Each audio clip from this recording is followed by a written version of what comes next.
Hello, this is a sideshow. I'm Theodore Parker, and today is Friday, March 10th, 2023. Around here, the temperature is around 39 degrees, feels like 31, and going up to 44 today, with rain possible Saturday. Again,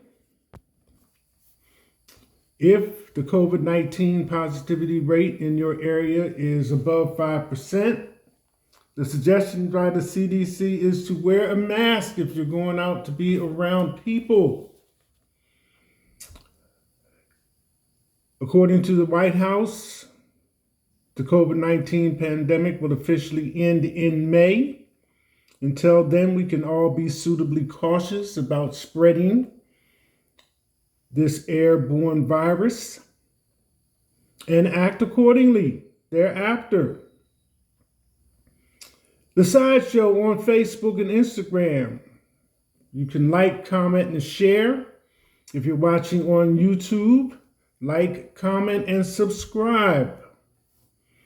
Also available is the Sideshow coffee cups. Buy from me for $17 plus shipping and handling, and pay me through Cash App. 11-ounce ceramic dishwasher safe. In the news, I just covered the incident in Mexico that involved 4 Black Americans, 2 of which died there.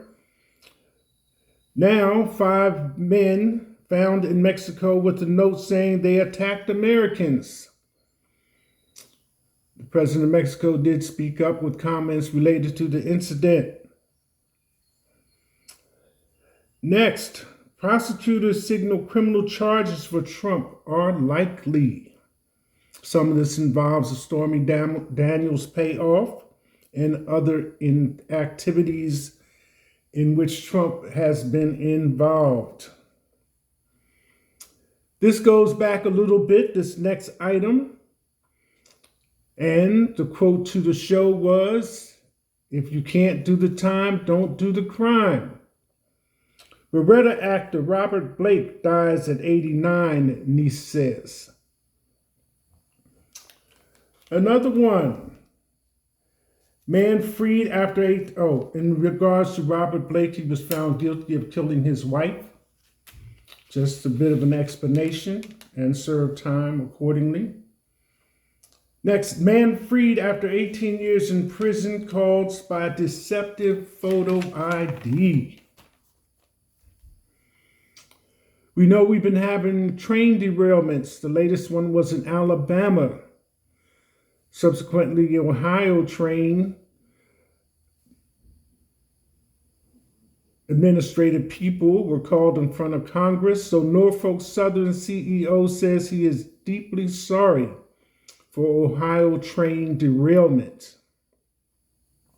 A little more detail on the Mexican cartel apologizes. The Mexican cartel apologizes one more time. Mexican cartel apologizes for kidnapping, killing Americans. Turns over 5, it says, responsible. Going back a little bit, in Virginia boy who shot his teacher won't face criminal charges, says prosecutor. In Germany, considered to be Europe on the map, this side over here, multiple people shot, some fatally, in Germany, according to the police. Oddly enough, this occurred at the Kingdom Hall of Jehovah's Witnesses. 6 people dead, including what is thought to be one of the shooters. Israeli police kill gunman after Tel Aviv shooting injures 3. A little more on these train derailments. Defective loose wheels risking derailment discovered on Norfolk Southern rail cars. And because of this next article that was all on the news locally here in Kentucky pertaining to Louisville, There's been some information passed on from the DOJ regarding police activities in Louisville, specifically generated from the Breonna Taylor case in 2020, 3 years this month. The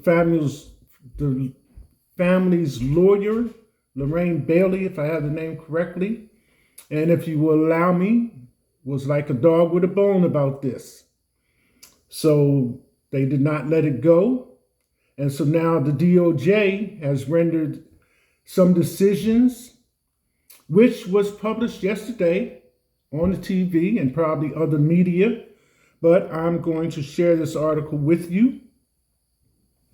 Blistering report lays bare discrimination by Louisville police. Calls residents monkeys and throw drinks. So, it goes like this. A report issued Wednesday by the U.S. Department of Justice found that the Louisville Metro Police Department in Kentucky has violated federal law through a pattern of inappropriate conduct. Some officers have videotaped themselves throwing drinks at pedestrians from their cars, insulted people with disabilities, and called Black people monkeys, animal, and boy. This conduct erodes community trust, and the unlawful practices of LMPD and Louisville Metro undermine public safety, said the report. It continues. Louisville police garnered national attention when cops on the force shot and killed 26-year-old medical worker Breonna Taylor while conducting a no-knock warrant in 2020. After Taylor's death, protesters called for repercussions. If you are not aware, I've mentioned on several occasions that this is what sparked my interest in doing this, what is referred to as a blog or this broadcast, a sideshow, based on the protest and that issued out from that locally here in Kentucky and expanded to be worldwide, followed by George Floyd's death, which continued those protests. So here we are 3 years later. It continues. According to the Justice Department, a comprehensive investigation of the department and the Louisville Jefferson County Metro government began in April 2021. Career attorneys and staff in the Civil Rights Division and the U.S. Attorney's Office for the Western District of Kentucky conducted the investigation. Investigators conducted numerous on-site tours as well as interviews of LMPD officers, supervisors, and command staff. They also conducted ride-alongs, a review of thousands of documents, and review of thousands of hours of body-worn camera footage.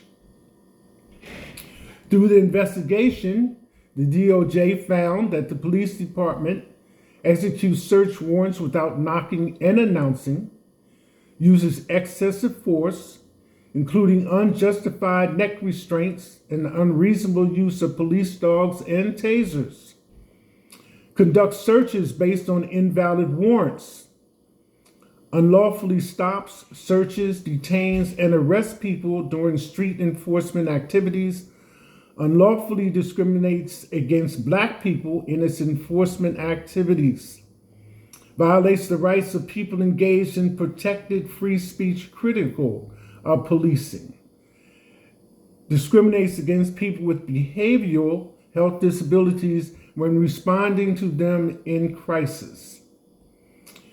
It also found that the LMPD's response to an investigation of domestic violence and sexual assault, including its responses to allegations that LMPD officers engaged in sexual misconduct or domestic violence, had deficiencies.